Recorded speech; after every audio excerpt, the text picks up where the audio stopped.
নতুন আরও একটি রেসিপির সাথে ফ্লেভারস অফ কলকাতায় আপনাদের স্বাগত জানাচ্ছি। আমার আজকের রেসিপি লাল পনির। পনিরের একটি গ্রেভি রেসিপি আজ আমি আপনাদের সাথে শেয়ার করব। আপনারা দেখুন, আশা করছি আমার আজকের রেসিপিটি আপনাদের ভালো লাগবে। ভালো লাগলে আমার চ্যানেলটির পাশেই থাকার অনুরোধ করব। আসুন তাহলে শুরু করি। একটা প্যান বসিয়ে এখানে আমি দিচ্ছি কিছুটা রাইস অয়েল আর দেব কিছুটা পরিমাণ বাটার।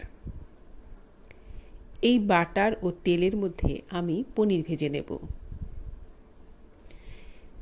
750 গ্রাম পনির আমি একটু বড় বড় করে কেটে নিয়েছি। পনিরের সাইজটা নিজেদের পছন্দ অনুযায়ী ছোট বা বড় করে কেটে নেওয়া যাবে। পনির ভাজার সময় ওপর থেকে আমি ছড়িয়ে দেব কিছুটা পরিমাণ লবণ ও খুব অল্প করে একটু ঝাল লাল লঙ্কার গুঁড়ো। এতে করে হবে এই যে পনির যখন আমরা খাবো তখন পনিরের টেস্টটা অনেক ভালো আসবে। পনিরগুলোকে একটু সোনালি করে ভেজে নিতে হবে।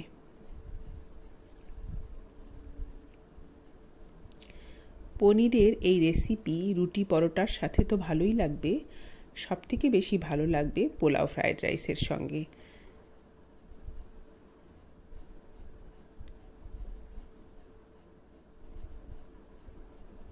এই পনির বানাতে আমি যে উপকরণগুলো ব্যবহার করব সেগুলো কিন্তু খুবই সাধারণ, যা সবসময় আমাদের ঘরেই থাকে।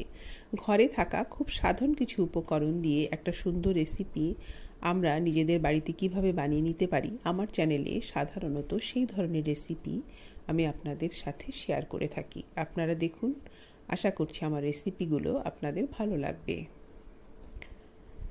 এই রকম সোনালি করে আমি পনিরগুলোকে ভেজে নেব।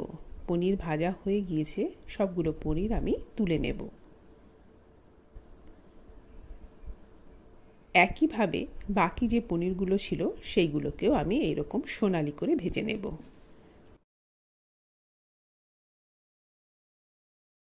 একটা কড়া বসিয়ে আমি এখানে পনির ভাজার তেলটা, যেই তেলটা বেঁচে গেছিলো সেটা দিয়ে দিলাম। ফোড়নের জন্য দিলাম কিছু গোটা গরম মশলা, একটা বড় এলাচও দিয়েছি, ছোট এলাচ দিয়েছি, দারচিনি লবঙ্গ দিয়েছি, আর দিলাম হাফ চামচ পরিমাণ গোটা জিরে। ফোড়নগুলোকে গরম তেলে সুন্দর করে একটু ভেজে নেব। এবার আমি দেব পেঁয়াজ, আদা, রসুন ও কাঁচা লঙ্কা বাটা। একটা মাঝারি সাইজের পেঁয়াজ, 3 থেকে 4 দানা রসুন আর কিছুটা পরিমাণ আদা আছে। রসুনটা কিন্তু পনির রান্নায় কম ব্যবহার করতে হবে। আর কয়েকটা কাঁচা লঙ্কা। একেবারে স্মুথ পেস্ট করে নিয়েছি, সেই পেস্টটা দিয়ে দিলাম। প্রয়োজনে পেঁয়াজটাকে একটু সেদ্ধ করে তারপরে ঠান্ডা করে পেস্ট করলে সেটাও কিন্তু ভালো হবে। পেঁয়াজ ভাজা যখন হয়ে এসছে প্রায়, তখন আমি এর মধ্যে দিয়েছি খুব অল্প করে একটু হলুদ গুঁড়ো আর একটু ঝাল লাল লঙ্কার গুঁড়ো। নেড়ে চেড়ে মিশিয়ে নিয়ে এবার দিয়ে দিলাম টমেটো পিউরি। এখানে 4টে টমেটোর পিউরি আছে। এই রান্নাতে টমেটোর ব্যবহারটা একটু বেশি হবে। আর দিয়েছি 1 টেবিল চামচ পরিমাণ কাশ্মীরি লাল লঙ্কার গুঁড়ো। যেহেতু আমি লাল পনির বানাচ্ছি, সেই জন্য কালারটা অ্যাডজাস্ট করার জন্য এখানে কাশ্মীরি লঙ্কার গুঁড়োটা একটু বেশি করে দিতে হবে। আর দিয়ে দিলাম এখানে পরিমাণ করে লবণ। লবণ না দিলে টমেটো কিন্তু নরম হতে চাইবে না। প্রথমে আমি যে পেঁয়াজ আদা রসুন ভাজার পরে আমি হলুদ আর লঙ্কার গুঁড়োটা দিলাম। এতে করে পনিরের গ্রেভির কালারটা খুব সুন্দর আসবে।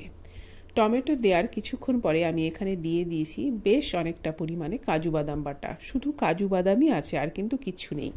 কাজু বাদাম বাটার জারটা ধুয়ে কিছুটা জলও দিয়েছি। এবার অনেকটা সময় ধরে এই মশলাগুলোকে আমি খুব সুন্দর করে কষে নেব, যতক্ষণ না তেলটা আলাদা হচ্ছে।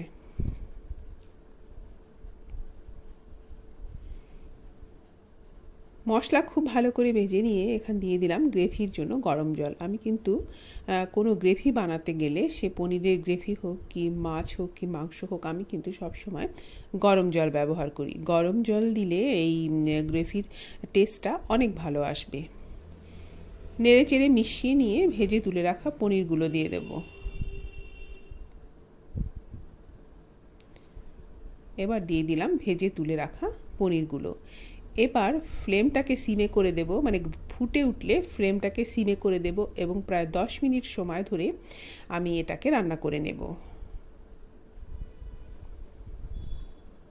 আমি যে পনিরটা ব্যবহার করছি সেই পনিরের কোয়ালিটিটা খুব ভালো। আপনাদের পনির যদি শক্ত হয়ে যাওয়ার ভয় থাকে তাহলে যেটা করবেন, পনির ভাজার পরে একটু গরম জলে ভিজিয়ে রাখবেন, তাহলে পনির শক্ত হবে না। একেবারে শেষ পর্যায়ে এসে আমি দিয়ে দিলাম রোস্টেড কাসুরি মেথি পাউডার। এটা আমি দিয়েছি 1/2 চা চামচ পরিমাণ, আর দিয়ে দিলাম কিছুটা বাটার, কেন কি আমি রান্নাটায় খুব বেশি তেল ব্যবহার করিনি। এবার আমি ফ্লেমটাকে অফ করে দেব আর ঢাকা দিয়ে কিছুক্ষণ রেস্টে রেখে দেব। তারপর আমি আপনাদের সার্ভ করে দেখাচ্ছি এটা দেখতে কেমন হয়েছে। এটা দেখতে যেমন সুন্দর, খেতেও কিন্তু ঠিক ততটাই ভালো লাগবে। আমি আশা করছি আমার আজকের এই রেসিপি ভিডিওটি আপনাদের ভালো লেগেছে। ভালো লাগলে আমার চ্যানেলটিকে সাবস্ক্রাইব করে আমার সাথেই থাকার অনুরোধ করব আপনাদের। আজ এই পর্যন্তই। আপনাদের অনেক অনেক ধন্যবাদ।